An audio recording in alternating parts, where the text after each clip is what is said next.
মায়রার হাত ধরে তার গাড়ির দিকে এগিয়ে যায়। মায়রার মন খারাপ হলো। ভুলে যাবে কি করে? পরিবার আবার ভোলা যায় নাকি? ঘাড় বাঁকিয়ে একবার ইরফানের দিকে তাকায়, এরপর দৃষ্টি ঘুরিয়ে সামনে তাকায়। ছোট্ট একটা চাপা শ্বাস ফেলে। রাত তখন 12টার কাছাকাছি। মায়রা মন খারাপ করে বেডের উপরে বসে আছে। তার মনের কোণে এক রাতের স্মৃতি ভেসে ওঠে।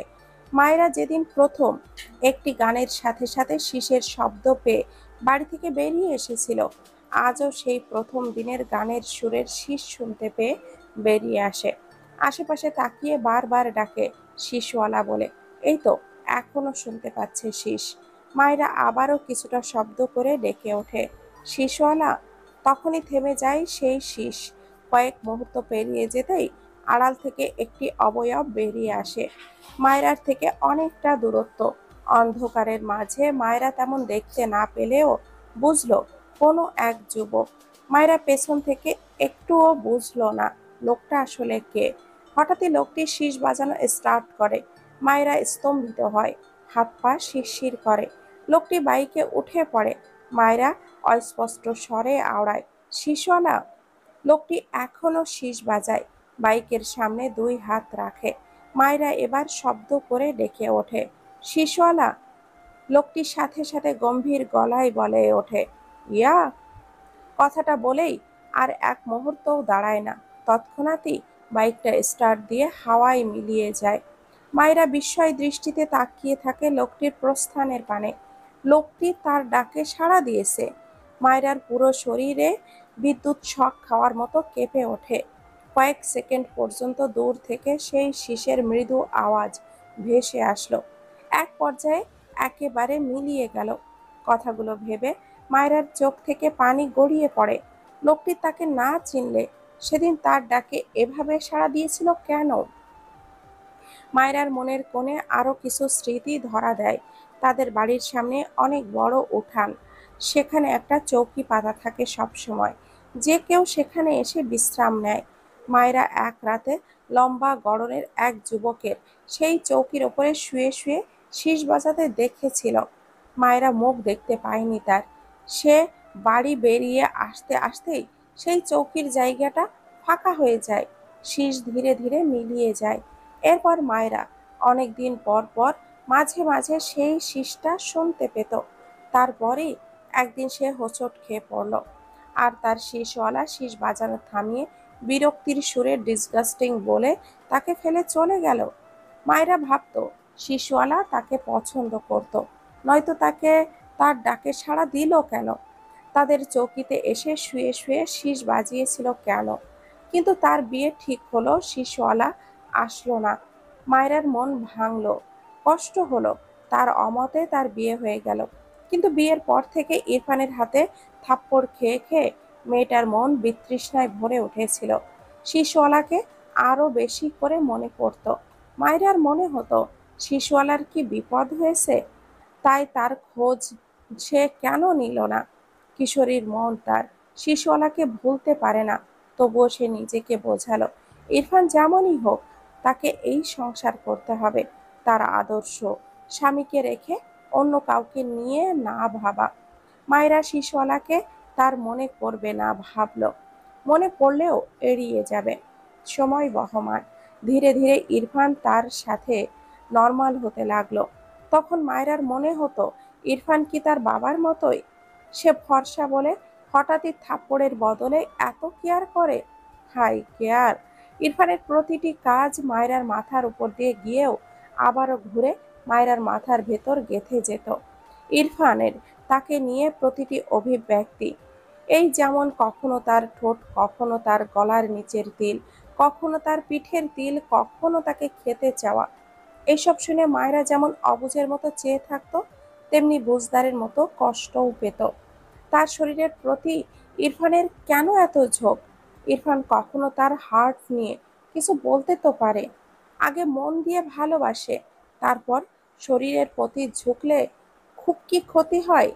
তবে ইরফানের বাকি কাজগুলো, এই যেমন সে কিছু একটা চাইলে আরো কয়েকটা এনে দেওয়া, এইসব মায়েরাকে কি নাম দেবে ভাবতো।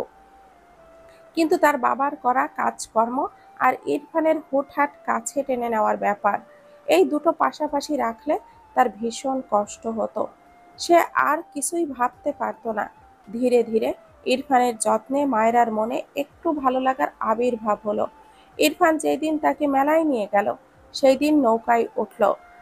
মায়েরা সেই দিন ভেবেই নিয়েছিল সেও আর পাঁচজনের মতো স্বামীর সাথেই জীবন কাটিয়ে দেবে। শিশোলাকে ভুলে গিয়ে ইরফানকে নিয়ে ভাববে।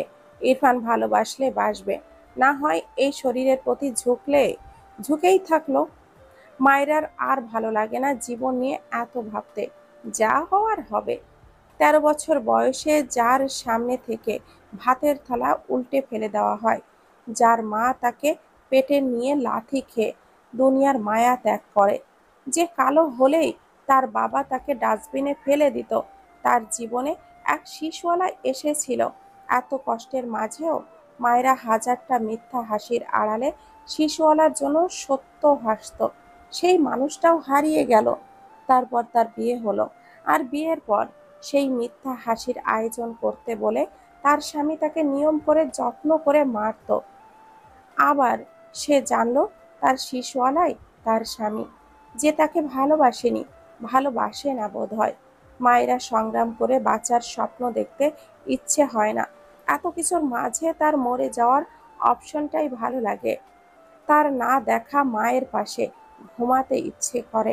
ভাবল যতদিন বাঁচবে শিশুওয়ালাকে ভুলে গিয়ে ইরফানকে নিয়েই ভাববে। যেই মেলায় গিয়ে ইরফানকে নিয়ে ভাববার সিদ্ধান্ত নিল, সেই মেলায় বসেই তার সামনে আসলো ইরফানই তার শিশওয়ালা। মায়েরা স্তব্ধ হয়। আবারও তার সবকিছু এলোমেলো হয়ে যায়। আবারও সে শিশুওয়ালাকে ভাবতে বসে যায়। তার শিশুওয়ালা তাকে মানত না কেন, তাকে থাপ্পড় মারত কেন? তবে কি সে তাকে চিনত না? সেই বেশি ভাবত। আবারও উল্টো প্রশ্ন আসে, তাহলে ইরফান তার ডাকে সাড়া দিয়েছিল কেন? তাদের উঠোনে এসে শীষ বাজাতো কেন? মায়রার এলোমেলো লাগে। আর কয়েকদিন আগে তো জানলেও সেই হোঁচট খেয়ে পড়ে যাওয়ার পর ইরফান তাকে এভাবে দেখেও বিরক্ত হয়ে চলে গিয়েছিল। মায়রার এখন মনে হয় তার শিশওয়ালা তাকে আসলেই চিনত না। মিলা মায়রাকে একটি গল্প শুনিয়েছিল। এক ক্লাসে এক টেরা ছেলে ছিল। সে চেয়ে থাকতো একদিকে। একটি মেয়ে ভাবতো ছেলেটা তার দিকেই চেয়ে আছে। মেয়েটিও মনে মনে সেই ছেলেকে পছন্দ করত। আর ছেলেটার দিক থেকে একটু ইঙ্গিত পেয়ে মেয়ে তো আকাশে তারা হয়ে পাওয়ার মতো একেবারে খুশি হয়ে যায়।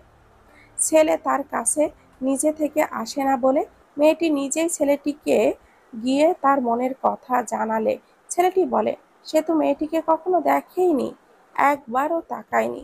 মেয়েটি একদম পারফেক্ট, এক টেরা থেকে ছ্যাঁকা খেয়ে ছ্যাঁকা টেরা হয়ে গেল।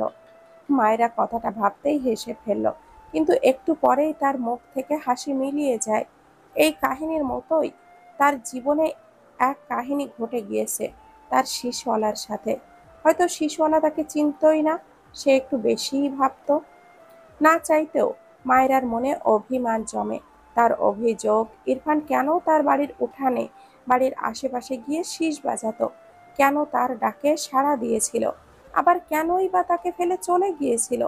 তার খাতা ভর্তি শুধু ইরফানকে নিয়ে অভিমান, অভিযোগে ভর্তি। আবার মাঝে মাঝে মনে হয় না, তার অভিযোগ ভাগ্যকে দেওয়া উচিত।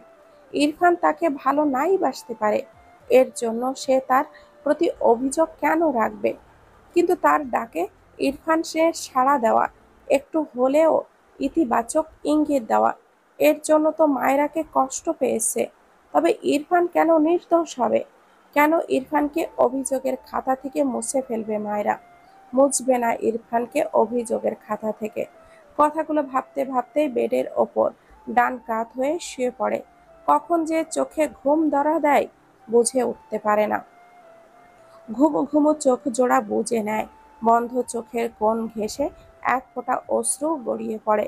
মায়েরাও ঘুমিয়ে যায়, মুখে ম্লান হাসি আর অশ্রু নিয়ে। ইরফান বাড়ি ফিরে রাত ১টায় মায়রাকে বেডের ওপরে এলোমেলোভাবে ঘুমাতে দেখল। ইরফান এগিয়ে এসে মায়রার গলার ভাঁজে হাত দিয়ে চেক করেছে ঘেমেছে কিনা, শরীর ঠান্ডা হয়ে আছে কিনা। মায়রাকে স্বাভাবিক দেখে সে ওয়াশরুমে যায়। একেবারে শাওয়ার নিয়ে বেরিয়েছে। এরপর উদম শরীরেই মায়রার পাশে শুয়ে মায়রাকে তার দিকে টেনে নেয়। মায়রার শরীর ইরফানের ঠান্ডা বডি স্পর্শ লাগলেই মেয়েটা কেমন যেন কেঁপে ওঠে। ইরফান মায়রার গলা থেকে ওড়নাটা সরিয়ে রাখলো। মায়রার চোখে মুখে বিরক্তির ভাঁজ পড়ে। ইরফান মায়রার ঠোঁটে চুমু খায়। মায়রা বিরক্ত হয়। ঘুমের ঘোরে বিড়বিড় করে, শিশুয়ালা আমায় ভালোবাসে না। ইরফান মায়রাকে আরেকটু তার দিকে টেনে নিয়ে গলায় মুখ গুজে মৃদু স্বরে বলে, বাসে বার্ডফ্লাওয়ার। বেশি কিছু সময় পর মাথা তুলে মায়রা ঘুমন্ত মুখপানে চেয়ে ঠোঁট বাঁকিয়ে বলে, তোমার শিশুয়ালা ভালোবাসাময় সিংহাসনে আমার বার্ডফ্লাওয়ার রাজত্ব করে।